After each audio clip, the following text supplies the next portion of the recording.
Buenas tardes, Gabriel. Bienvenido de nuevo a esta tu casa. Buenas tardes, Molín, y gracias otra vez por invitarme a tu radio, a la magia de Luti Molín. Y antes de, pues me gustaría también decir Masar al-Khir al mundo árabe, ya que vamos a hablar de Egipto. Es decir, buenas tardes a los que nos escuchen desde el país de los faraones. Correcto. Esta tarde hablaré de los misterios de Egipto, pero no de los misterios que todo el mundo sabe, ¿no? Tocaré un poco las pirámides, lo típico, pirámides, esfinges, faraones, tumbas. No, este recorrido será por sitios que algunos conocerán y otros no conocerán. Y todo será en base al primer y segundo libro. Bueno, ya que has tocado el primer libro, ¿nos pone un poquito de antecedente cuál fue ese libro? Bueno, pues el primer libro que escribí fue Goliat Reino de Tarteso. Es un libro que se basa en 4 bloques: la Atlántida, aquellos gigantes, el Cataclismo y Tarteso. Es decir, doy origen a la civilización de Tarteso, un origen no ortodoxo para la historia, pero que tiene muchísimos fundamentos que están en el libro durante 7 años de investigación. Y termino aquí en el... Dime. Bueno, ¿qué ha cambiado en tu vida desde ese último libro al que va a presentar o está presentando ahora? ¿Y qué ha ocurrido? No solamente que has escrito el libro, sino en la evolución que has tenido en los sitios donde has podido estar in situ. En fin, cuéntanos un poquito ese principio de este segundo libro. ¿Por dónde te has movido?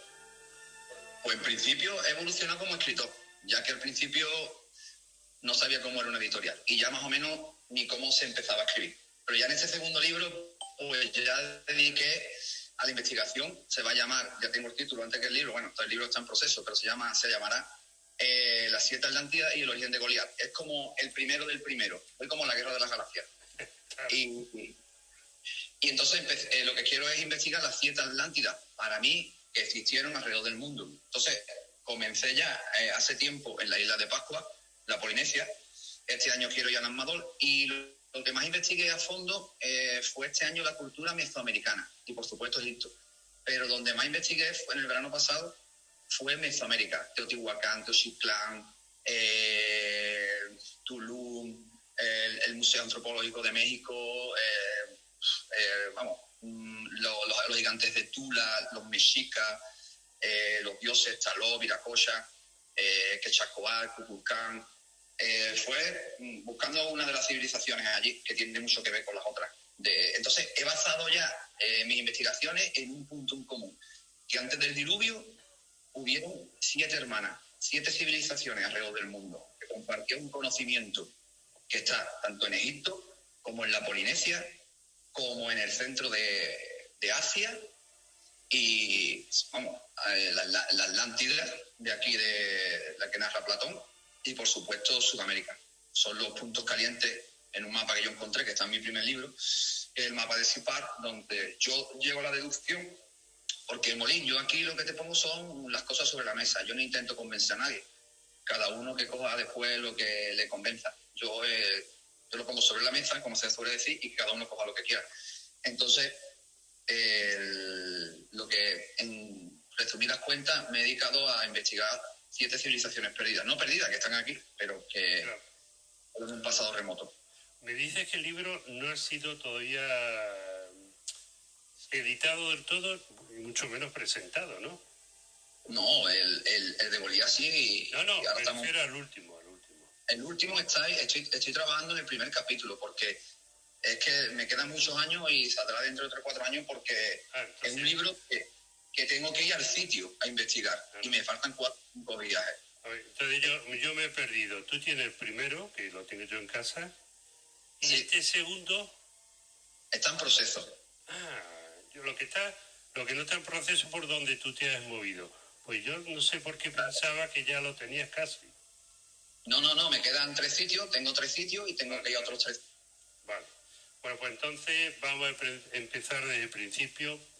El calendario, yo te voy a preguntando y si tú quieres me vas respondiendo. No soy todo oído. Bueno, el calendario de Dendera. Bueno, pues el calendario de Déndera, para quien no lo sepa y para la gente del misterio, es un icono del misterio. El calendario de Déndera se encuentra a 60 kilómetros de Luxor, en un pueblo que se llama Kena, pueblo muy no turístico de Egipto, en el cual pasé una noche. Y el calendario de Déndera se encuentra consagrado en el templo de Déndera, que es de la diosa Hathor, ¿vale? Fue construido por Nectanemo del periodo ptolomaico. Y el calendario, para quien vaya a Egipto, se encuentra, por si no lo encuentra, que la gente lo tiene que buscar, se encuentra en una de las terrazas, una de las terrazas que está arriba, porque esas terrazas estaban consagradas a Osiris, ¿vale? Se llaman capillas de Osiris. Pero ¿qué pasa, Molín? Que el calendario de Déndera, no, el original está en el museo del Louvre, desde 1821. El que tú encuentras allí es una réplica. Entonces, pero mira, simplemente por eso está allí. ¿Y qué cuenta el calendario? ¿Qué es lo que importa para el misterio? Pues simplemente cuenta un cataclismo. Un cataclismo, porque yo soy experto en jeroglífico y aparte de eso, los egipcios simbolizaban el agua con una especie de línea.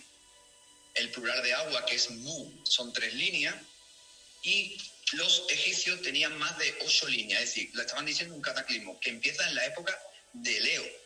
La época de Leo, ¿vale? Según los que se dedican a esto de la astrología y la astrofísica y intentan cuadrar, yo te diría más astroarqueología, pues cuadran que la fecha de Leo que marca el calendario de Déndera es entre el 11.000 y el 8.800 a.C. Y te apunto un dato. La esfinge, que la cabeza no es la de Keos, porque no tiene nada con su cuerpo, es como un león y también está orientada a la constelación de Leo. Más o menos entre esas fechas. Y esa fecha es la que se produce el famoso cometa Clovis, que digo yo en mi libro, el que afirma lo de Platón. El cometa Clovis fue un cometa que cayó, te cuento rápidamente, que cayó. La cultura Clovis cambió lo que pasó del Pleistoceno al Holoceno y hizo un periodo que se llama el Frías creciente, donde en 1000 años cambió lo que se derritieron casi los polos, aumentó el nivel de las aguas y casual y no, como cuento en mi primer libro, aparece el neolítico, la ganadería a raíz de ese cometa. Y eso es simplemente el calendario de Déndera. El calendario de Déndera cuenta, en resumidas cuentas, Molín, el inicio del cataclismo. El inicio del cataclismo que yo afirmo que cambiaron las siete civilizaciones. Ya tenemos una prueba de que el diluvio está marcado y en Egipto está. Bueno, ese diluvio se recrea, se escribe en el papiro de Ani. Sí, el papiro de Ani parte del papiro de Ani se encuentra en el Museo del Louvre, ¿vale? Uh-huh. El papiro de Ani pertenece a la dinastía 19, es decir, estamos hablando del 1300 a.C., ¿vale? Está escrito bajo la lengua de Sinué, que es la que yo estudié en la universidad. En él, te voy a contar, porque lo he buscado para los oyentes, porque esto es muy curioso y a mí me encantan estas cosas. En el capítulo 17, yo tengo el original en mi casa, ¿eh? Un día te lo voy a enseñar. Vale. Tengo el original comprado, ¿eh? En el capítulo 17 habla de una ajamenta, ¿vale? Tal como suena. Os cuento una cosa a los oyentes. Cuando se traduce con jeroglífico, para poder leer un jeroglífico, ya que nadie ha escuchado a un egipcio, se le pone una E entre las palabras para que suene. Entonces, este se llama ejementa, que quiere decir amenta. ¿Y qué significa eso a la traducción? Pues significa primogénito, durmiente de Dios, país del más allá. Quiere decir que muchos autores aquí, yo lo cuento como anécdota, ¿vale? Yo no ni afirmo ni desafirmo, que ahí están hablando de la posible Atlántida. En el papiro, Ani, en el capítulo 17, habla de la posible Atlántida. Y vamos a lo que nos cuestiona a nosotros. El diluvio aparece en el capítulo 58. Es donde aparece que habla, no aparece, no te dice, mira, un diluvio cayó con agua, no, sino simplemente hablan en temas metafóricos, mitológicos. Según se abre el cielo, Osiris pasa a la casa de tal, tienes que leer entre líneas. Entonces, está hablando de un cataclismo, de un diluvio. Es más, el doctor Sacco y Thomas Dobecki hablan que el papiro Ani habla de un fenómeno que ocurrió en el 9000 a.C. Es decir, tenemos varias pruebas que hablan, y entre ellas 2 arqueológicas, que hablan que hubo un diluvio 1000 años atrás, 1000 años antes. En esos periodos es como 24 horas para nosotros, que se equivoquen en 1000 años. Sí. Pero quiere decir que hace 10.000, 11.000 años tenemos 2 pruebas que afirman, Molín, que existió un diluvio universal, que existió un diluvio, que un cataclismo, sea lo que sea. Y estamos hablando de Egipto, porque estamos en Egipto, pero te podría contar que en todas las culturas existe, pero no vamos a entrar ahí. Y eso, es más, siguiendo con la pirámide, y al final quiero hacer una vez sobre la pirámide, porque no voy a hablar de la pirámide que todo el mundo conoce, la pirámide, ¿vale? Pero voy a contar una cosa que poca gente conoce.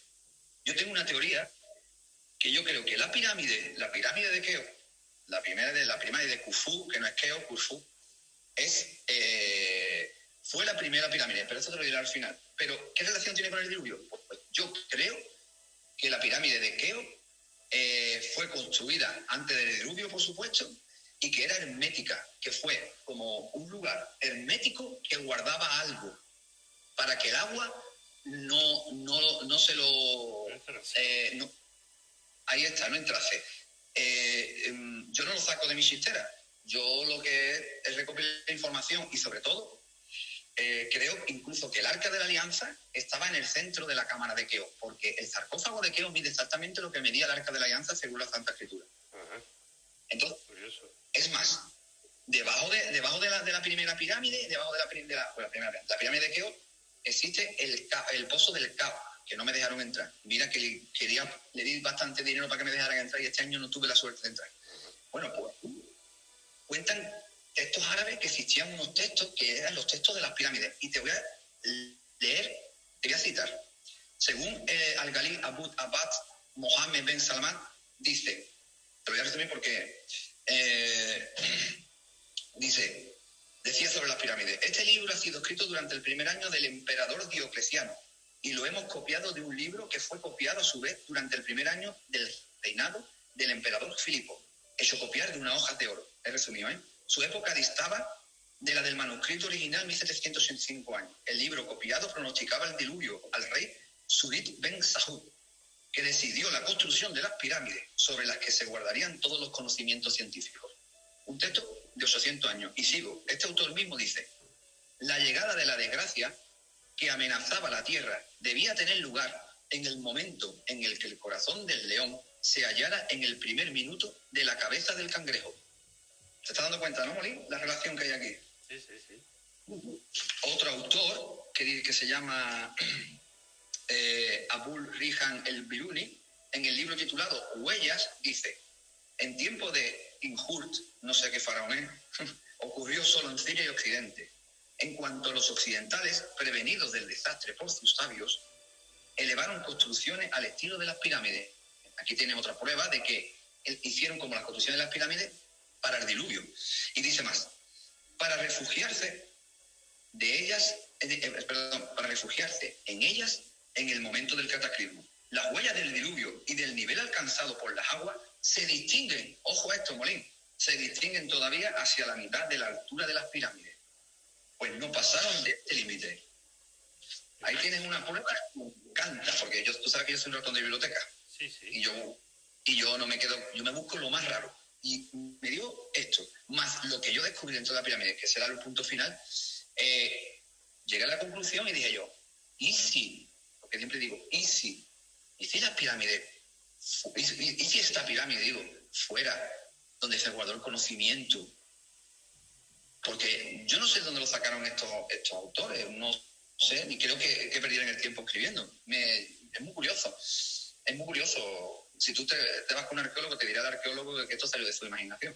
Eso es así. Pero yo no creo que esta gente, que sí, que le echarían imaginación, porque digo que no, pero todo imaginación, no. Yo le creo un piso de verdad, de realidad. Sí, claro que. Claro. Te voy a preguntar, ese diluvio que estás hablando allí, que fue universal, ¿coincide con el que nos transmite la Biblia, el Antiguo Testamento, en el tiempo, más o menos? Buen tema, Molín. Podemos hacer otro programa de eso si quieres. Pero muy rápido, si quieres lo resume y tampoco. Sí, no, yo te lo digo en dos palabras. Fue una copia, bueno, unas cuantas palabras. Fue una copia, el que sale en la Biblia es una copia de todo lo que pasó. Así de resumido.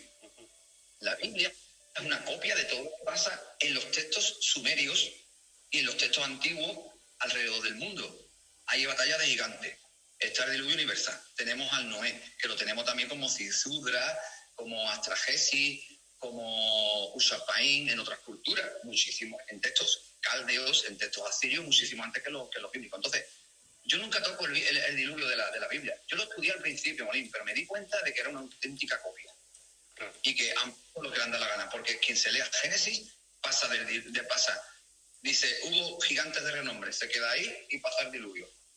¿Y qué pasó ahí mientras? Es decir, yo no lo tomo como investigación. Tomo investigación para reafirmar ciertas cosas sobre gigantes y ese rollo, pero sobre el diluvio hay textos muchísimos mejores que hablan y que coinciden con los egipcios y con los demás del mundo. Bueno, vamos a apartarlo porque eso es, como tú dices, muy amplio de hablar. Bueno, antes de seguir, tú has estado en pirámides varias, ¿no? Efectivamente, sí. Yo este año... Bueno, ese era el punto que yo te quería decir para relacionar las pirámides. Pues si quieres te hablo de eso, de ese punto. Un segundito, es que me preguntan, desde Argentina, Mordú, dice, pregúntale que si tú crees que las pirámides tienen algún poder mágico estando dentro de la pirámide, que es una energía o transmite una energía increíble. ¿La pirámide estando dentro emite tanta energía o la recibe? Mira, te voy a contar lo que yo opino y lo que yo pasé, ¿vale?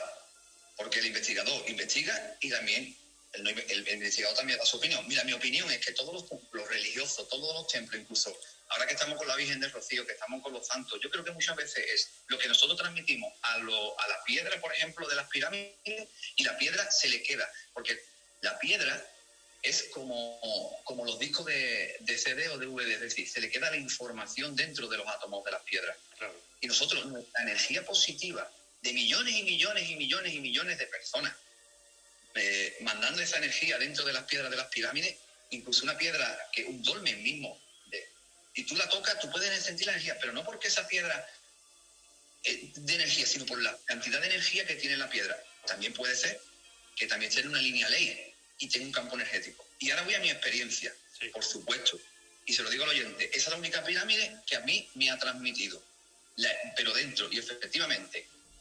Pero también tienes que tú estar como condicionado, no es la palabra, bueno, no me saldrá. Yo estuve en mi primer viaje a Egipto, estuve dentro de la pirámide de Keo y medité al lado del sarcófago de Keo, ¿vale? Yo iba con una amiga que era un poco hipertensa, Nia estaba puesta allí y también era un poco nerviosa. Y yo me puse a meditar en el sarcófago. Pues yo llegué, Molín, a conectar con la pirámide y yo escuché a los monjes, a los supuestos monjes que escuchó Napoleón, que escucharon mucha gente que han meditado, un ruido como eso lo escuché yo. Y cuando Ana, mi compañera, me despertó de aquel sueño, porque yo estaba atrapado por la pirámide, yo puedo decir que yo estaba atrapado por la pirámide, pues cuando yo desperté, yo me llevé 3 días malos, como si me vieran con un flujo de energía por la pirámide. Esa sesión sí la tuve yo dentro de la pirámide, pero dentro de la pirámide, yo en ningún sitio de Egipto, y ya no voy a entrar en otros temas porque yo he sentido que parezco que yo soy de una antigua vida de Egipto, pero no voy a entrar ahí. No he sentido poder. Más, por ejemplo, cuando te dicen, mira, esta piedra te da poder, pues ya tú te sugestionas y te crees que esa piedra da poder. ¿Me explico? Y es la proyección que tú das hacia esa piedra. Pero a la pregunta, ¿la pirámide de Keo tiene energía? Por supuesto. Dentro, por supuesto, está estudiado por la física, ¿eh? Y ahora la última investigación están dando que tiene... Además, todo el mundo sabe que si haces una pirámide de base rectangular equilátera perfecta, metes algo dentro de la pirámide y se mantiene la famosa manzana dentro de la pirámide, las cuchillas que no se oxidan. Son experimentos que se han hecho en cualquier pirámide, con las características del triángulo sagrado, que es el triángulo rectángulo que tenía la pirámide y que tiene la pirámide de Keo, respetando esas medidas a una escala. Si se mete una persona, ¿qué podría pues a lo mejor sale bebé, a lo mejor. Sale volando. No, es pequeñito. pequeñito, es como un bebé. No sé qué sería si vivieras dentro de la pirámide, porque ese experimento, si una cuchilla no llega a envejecerse, una manzana no llega a envejecerse, según esa teoría, a lo mejor nosotros no llegaríamos a envejecernos. Moriríamos, pero no de la célula. No sé, Molín, pero podía hacer un estudio, meter a una persona ahí toda la vida. Bueno. Y a ver qué ocurre. Bueno, ese tema que es muy amplio y muy particular. Vamos a seguir. ¿Hubo alguna vez faraones gigantes? Pues sí. Sí. Eso aparece mencionado por primera vez en el libro de las maravillas. En el libro de las maravillas, según el autor, te lo digo, se llama Akhar al-Zaman, él habla de que había gigantes que construyeron las pirámides. Ese libro es muy famoso, es muy difícil de encontrar, ya que hablamos que tiene más de 1000 años el libro, pero el libro habla, es que estoy buscando el pasaje y no lo tengo, el pasaje donde él habla de los libros. Tengo tantos apuntes aquí que no doy con él. Bueno, pues él habla de eso. Habla de que las pirámides estaban hechas por gigantes, que la hicieron los gigantes, los Shaddai. Pero yo, por ejemplo, la palabra Shaddai que habla este autor, yo la he buscado en el diccionario de jeroglíficos, la he intentado, porque cada vez que yo encuentro una palabra que me transmite algo, pues la busco si existió o no existió, como otras que encontré que te voy a contar más tarde. Pero Shaddai no aparece. No sé si es una invención latina, si tengo que comprar un diccionario griego, traducción al jeroglífico, pero la palabra Shaddai no existe, por lo menos en el diccionario que tengo. Puede tener una raíz como Shardana, porque los Shardanas eran los gigantes asirios que cuento en mi primer libro, que el faraón Ramsés III habla en su muro, en Medina Habu. Pero estos Shaddai no aparecen por ningún lado, pero este autor los nombra, no quiero decir ni que existieron ni que no, pero habla de que fueron los primeros que hicieron las pirámides. Es más, Egipto está muy cerca de Canaán, sabes que hace frontera con Israel. Entonces Israel es Canaán, antigua Canaán, y de Can aparecen los gigantes, y de la raíz de Noel, según cuento en mi primer libro, aparecen los cananeos, que la mayoría eran gigantes. Entonces, por un lado tenemos los gigantes de Canaán, que podrían ser los mismos gigantes de Egipto, y después tenemos, que aunque lo cite más tarde, te lo voy a contar ahora, tenemos también el papiro de Turín. El papiro de Turín hablaba de un periodo predinástico, que ya entraremos más tarde. Un periodo predinástico donde los reyes eran gigantes. Hablaban de periodos de reyes que vivían como 7, 8 mil años, 30 y tantos mil años, eso habla Manetón. Y está traducido en una prueba arqueológica que antes del diluvio existieron unos dioses gigantes y uno con unos reinados muy longevos. Eso está en una clave arqueológica. Y que pudieron ser estos gigantes que ayudaron a la construcción de las pirámides. Pero, ¿dónde está la prueba? Todo el mundo preguntará, bueno, ¿y cómo sabes que hay gigantes? ¿Cómo haces que...? Pues muy sencillo. O yo invito a todo el mundo que se vaya al Museo de Oxford, cuando vayan allí a Inglaterra, al Ashmolean, ¿vale? Nunca lo digo bien. Es Ashmolean de Oxford. Yo he ido 2 veces allí y hay un prisma que entraremos después, pero lo más importante, allí están unos objetos de gigantes que pertenecen a los faraones de la primera, segunda y tercera dinastía, entre ellos el famoso Narmer, Memnes y el faraón Escorpión, ¿vale? Bueno, pues allí pueden encontrar cuchillos y masas que una persona normal no puede coger, y cuchillos que medían casi 1 metro y casi 30 centímetros, que ponían cuchillos ceremoniales, a lo que yo me niego. Sí. Y que las pruebas arqueológicas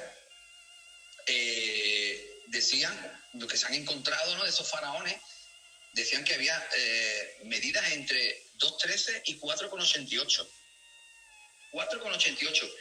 Que no se extrañe aquí la gente y se ponga la mano en la cabeza, porque en la Biblia, cuando te habla del rey Gad de Jordania, o de Amán, decía que tenía una cama que medía 4,5. Y eso lo dije yo ya en el primer libro. Entonces, Ahí tenemos una cosa. Y también otro que afirma la existencia de gigantes es Al-Rashid Al-Hamud, el hijo de Harun Al-Rashid, el que inspiró Las Mil y una Noches. Ese habla también de gigantes. Y en la paleta de Narmer, en el Museo Egipcio, y después voy a repetir, Narmer es representado como un faraón gigante. Entonces, tenemos aquí una prueba arqueológica de que los faraones de las primeras dinastías, los primeros eran gigantes grandes, de 3 metros, como he dicho, entre 2 y 4, con los sentios. Pero viniendo un poco más a la realidad, se han encontrado faraones de 2,10, 2 metros, 1,95, cuando los faraones como Ramsés, Seti, de esta dinastía, que es la dinastía 19, eran más pequeños, mirían como yo, 1,75, 1,78, 1,80. Entonces, y tenemos la prueba del museo. Y por supuesto, yo afirmo la existencia de gigantes y es la piedra angular de todas mis investigaciones. En esa Atlántida había gigantes. Sí. ¿Esos gigantes eran en las primeras dinastías o fueron en todas? No, solamente en la primera dinastía es lo que se tiene. Hombre, constancia, si ahora mismo mañana, después os voy a dar una sorpresa que encontré en el museo del Cairo. Pero si mañana aparece que se ha encontrado en la mastaba de Saqqara 10 sarcófagos que miden entre ellos pues 3 metros y esqueletos de 2,40, pues sería otra evidencia de esa parte. Lo que sí tenemos es el papiro de Turín y otros más que hablaremos ahora, y estos objetos ceremoniales que solamente y lo que estará bajo las arenas del desierto. Eso es otra. Bueno, pero todo lo que queda por descubrir, ¿no? Quizás por supuesto, una mínima parte de lo que se ha descubierto. Bueno, y lo que no quieren que se descubra también. Ahí tenemos las dos. ¿Sí? Claro, lo que no se quiere que se descubra y lo que. Entonces, una prueba de estos gigantes la encontramos en el Museo de Oxford, igual que las hachas que estaban en el Museo de Irak, que los americanos se llevaron, que eran unas hachas de gigantes. Eso estuvo en el Museo de Bagdad hasta el año 1990. Y eran coetáneos, hablamos del 2400 de la época de Sargon, siglo arriba, siglo abajo, Editor, bueno, todo, de los grandes imperios que se metían en otros países, le hace Napoleón, Hitler, se metían y arrasaban con todo lo que podían en Egipto. Sí, y sobre todo, es muy curioso que tanto Hitler como el ejército americano, cuando entró en Irak, lo que fue al museo, y se llevó todo lo que había en el Museo Babilónico. Y Hitler tenía la sección de la SS, que como bien sabe, yo no soy experto en Segunda Guerra Mundial ni en Hitler, pero sí tenía su destacamento de esoterismo, y estaban buscando siempre que hiciera la daga de la vida, la daga de la alianza. Recorrieron las campañas de Egipto también buscando, y siempre estaban detrás tenían un conocimiento oculto, y yo creo que todos buscaban el misterio ancestral que todo el mundo sabe, pero que no nos dejan, que hay un velo, como un velo que te tapa los ojos, Molín, que no quiere que nosotros conozcamos la verdad de muchas cosas, pero que los grandes mandatarios lo saben. Sí, es cierto. No sé por ¿Lo qué, saben? no sé por qué motivo no podemos nosotros tener ese conocimiento. Pues muy sencillo, porque, Molín, la sociedad vive en sota caballo de rey, es decir, pan y circo. Tú no le puedes ahora mismo a la sociedad decir que hubo otra historia y que eso no es lo que te han contado de pequeño, porque una frase que es mía, muy buena, es: en estos tiempos es más difícil desaprender que aprender. Eso quiere decir que ahora tú le dices, mira, pues como dijo el Papa, los Reyes Magos no son de Tarsis, que es lo que estaba estudiando, que te dije el otro día. Sí, pues los esquemas de millones de personas y no ven que hay otra realidad. Entonces, la gente no se preocupa si en Egipto había faraones gigantes y si no lo había. Eso no se preocupan. ¿Y por qué? Porque la sociedad le da otro tipo de cosas, y mientras que ellos tengan pan y circo, pues no se van a preocupar. La gente del misterio son unos mínimos. Por eso es a la pregunta que tú me has preguntado. Mira, has hablado varias veces del papiro de Turín, Census Hall. Cuéntanos un poquito, habla de eso. Mira, cuando antes te dije que cuando yo busco algo en Egipto no existe, Pues te puedo asegurar que la palabra Shensu Or